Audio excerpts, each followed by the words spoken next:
Hello guys, welcome to Sim UK. This is SimAirport, and the 30-second review for this game would be something like, this is exactly like Prison Architect, except with aeroplanes.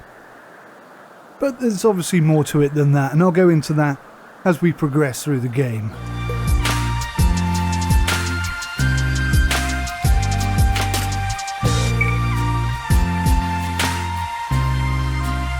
So yes, hello guys, this is SimAirport. Now I was trying to get hold of a review copy for this because I can't afford to buy all these games in order to review them basically.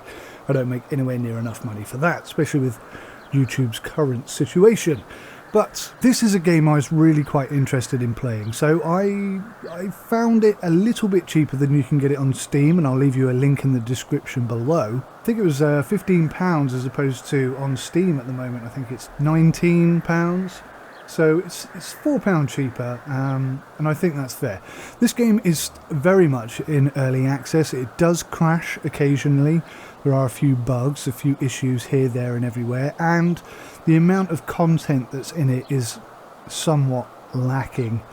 It's not too bad, it's playable, and it certainly has a very good foundation upon which you could build a fantastic game. Now, much like the Prison Architect game, that started off a little bit shaky, a little bit ropey, and it took time, but over time they really developed it really well, and they got it working perfectly, and it's pretty much one of my favourite games, I guess.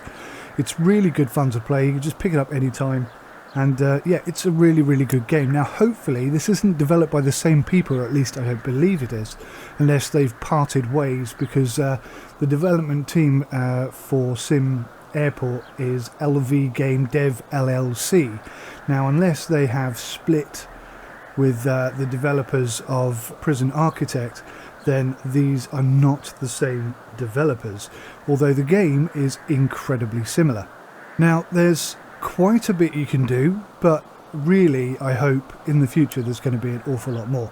Now, I recently quit Bus Sim 16 as a Let's Play, so I'm going to replace it with this, and this week specifically is going to have a heavy aviation theme to it.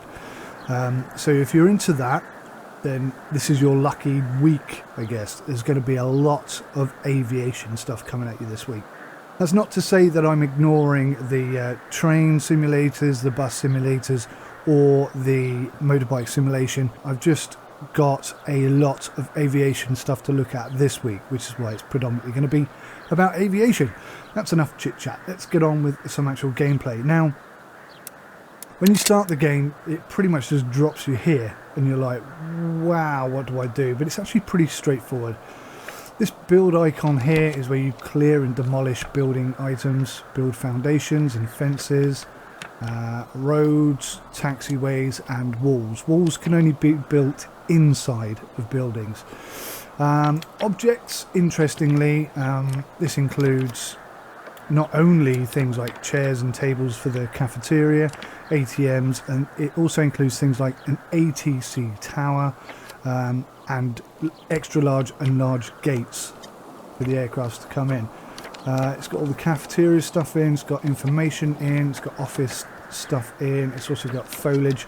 I think maybe they could split some of this out, because in here somewhere, I didn't see it then, but somewhere in here is the runway. Now, I'd have thought that would be under the build option, especially seeing as you know, you can have a short runway and a long runway, and it would make sense to me if you could elongate the runway as you have larger aircraft coming into your airport.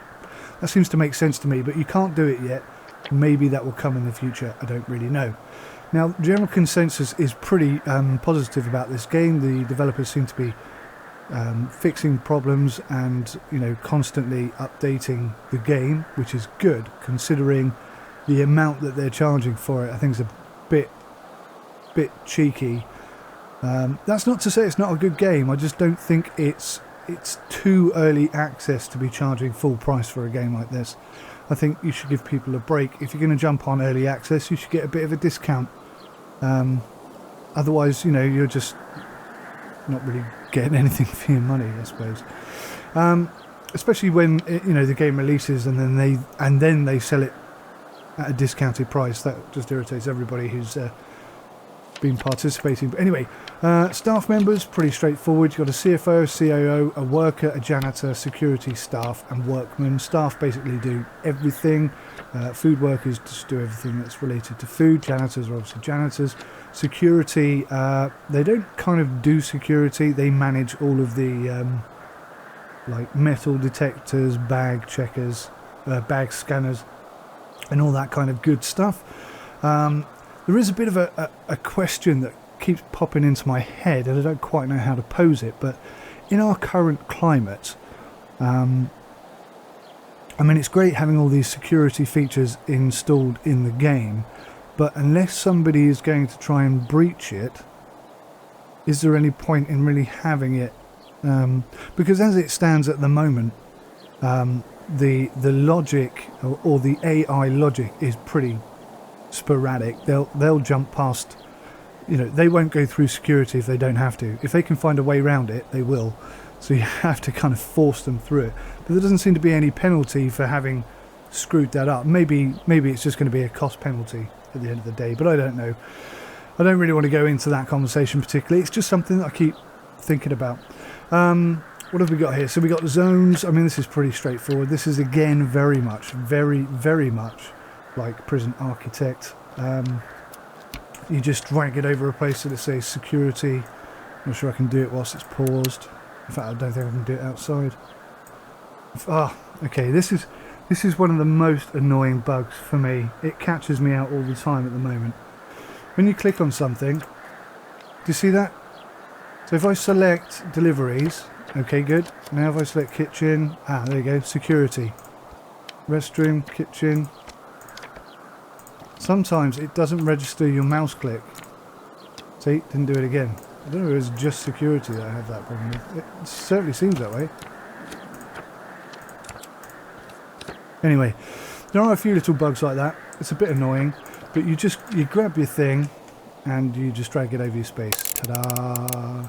Certain areas like this here, you've got an ID checker, an ID checking point here. This is a metal detector, and this is obviously a bag scanner. So in an area like this has to be a security area, otherwise these things don't work. Very much like, excuse me, again, very much like the Prison Architect game. Now, one thing you can't do is right click and delete that, which you could do in Prison Architect, and that is actually a bit of a pain in the backside because you have to go and select none. And I tell you what, it's a really ugly implementation. I don't want to have to do that. Whoops, I put that there, I didn't mean to. I just want to right click and drag and get rid of it. That's a much better way of implementing it. I don't know whether they've done it this way because they think it's better, which it isn't, or whether they just don't want to copy Prison Architect, I'm not sure. Now, one of the coolest things that we've got here is queues. And, being British, queues are quite important to us over here. Now, what happens is, this is your end point rather than your start point. So you start at the end and you drag it, and it basically keeps people in line and, allows you to maximise space. Otherwise, they just sort of bundle around each other and it gets a bit crazy. But I have discovered that they don't really adhere to these particularly well. Sometimes they just ignore them completely. Sometimes they half ignore them. It's up to them, I guess. Now, what you can do, if one of these points is close enough to, say, a desk, let's just click out of here a second. You can assign this desk. It's too far away. Too far away. Let's try again. Queues. Let's just get rid of that one. Come on, register my mouse clicks, for goodness sakes. So, there you go. Let's close that down. Now, you assign this. And you can actually dictate which passengers go in this queue, so you can have coach only, first class only, or any passengers. So, I mean, there is quite a bit of customization there. That's quite good that they've got that in already. But you can see that line. Well, you can't see it very clearly. This is kind of one of the problems. The UI is a bit ugly. It's covering everything that you want to see, which is a pain in the backside, isn't it? But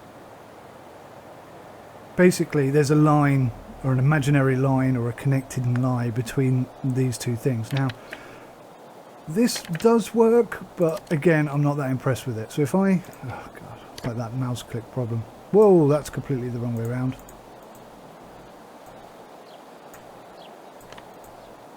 If I put another queue, let's say here,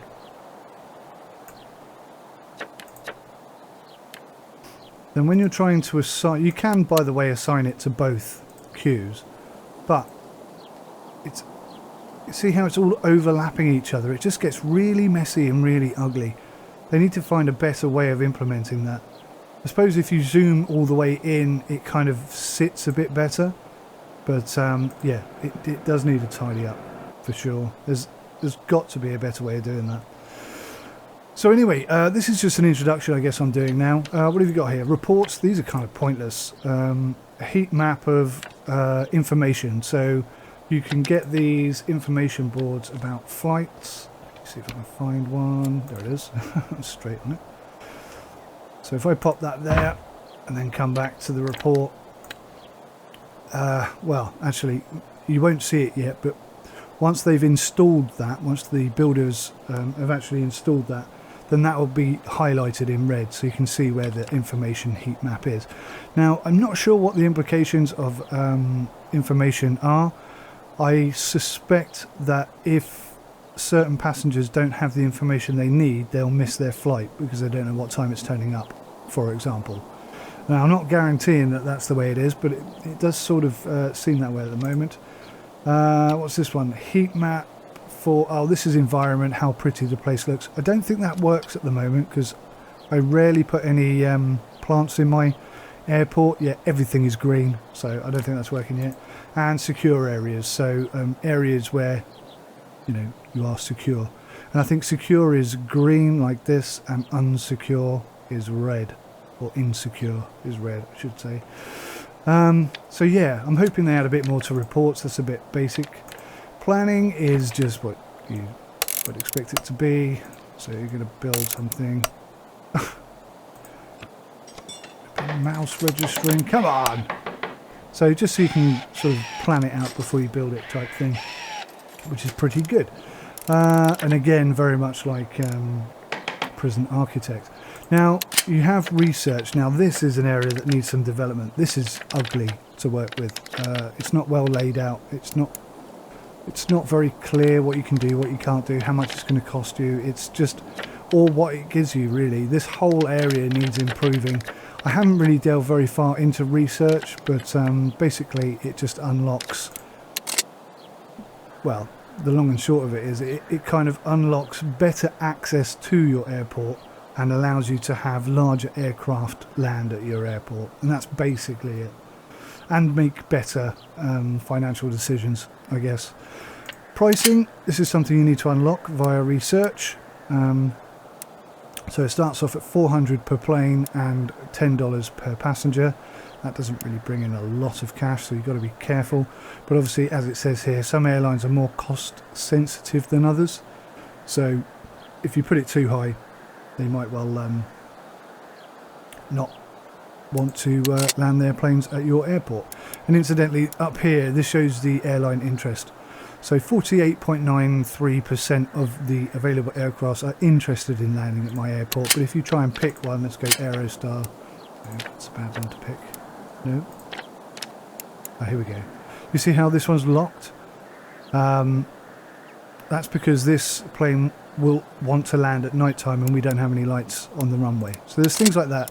So it's quite in depth, I suppose, in a lot of ways.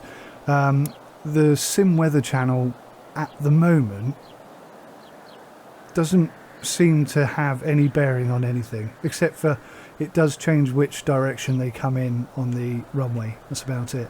This is your money. This is an interesting implementation as well. It seems that you pay your staff an awful lot of money multiple times a day. You don't pay them at the end of the day, you pay them throughout the day repeatedly. I'm not sure if they're going to keep that or change that, but it's a bit odd. for me. Passenger satisfaction, this is only relevant whilst you have passengers in your airport, and it can sort of aid you in finding out which areas of the airport are in need of some development. And basically the key problem is not getting all of your passengers to their flight on time. Simple as that, really. Schedule, once you have gone in here and you've picked some aircrafts, let's see if I can, there we go, then you will be able to, I scroll across here, so this is an afternoon flight, as you can see there, requires afternoon flight, afternoon arrival in red. So basically it has to land at your airport afternoon and before 6 PM. It has to be somewhere in this slot. Now because we've only got one gate, that's all we can do. But if we added a second gate, then we'd be able to like have two arrive at the same time and overlap them and so on and so forth.